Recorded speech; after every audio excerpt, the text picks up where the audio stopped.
அனைவருக்கும் வணக்கம். நான் உங்கள் அங்குராஜ். நாம் தொடர்ந்து பார்த்துட்டு இருக்கிறது செல்ஃப் டெவலப்மெண்ட். அந்த வகையில் இன்றைக்கி நம்ம பார்க்க இருக்கிறது என்னென்னா, உங்களுடைய அதிகாரம் அல்லது வியாபாரம் அல்லது தொழில் அல்லது அரசியல் எதுவாக இருந்தாலும் அடுத்த நிலைக்கு செல்வதாக இருந்தால் என்னென்ன செய்ய வேண்டும் என்பதை பற்றி தான் பார்த்து கொண்டிருக்கின்றோம். அந்த வகையில் மூன்றாவது பகுதியாக, நீங்கள் எப்போதும் மக்களை உங்களை சார்ந்திருக்குமாறு நடந்து கொள்ள வேண்டும் என்பதுதான்.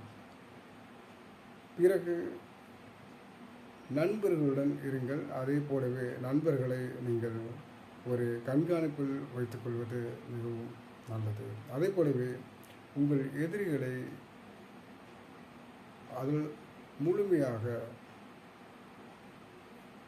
வெற்றி பெற்று அதைவிட நீங்கள் மேம்பட்ட நிலைக்கு செல்ல வேண்டும் என்பதுதான். அடுத்ததாக, நீங்கள் மதிப்பும் மரியாதையும் உள்ளவராக இருந்து கொள்ள வேண்டும் என்று சொன்னால்,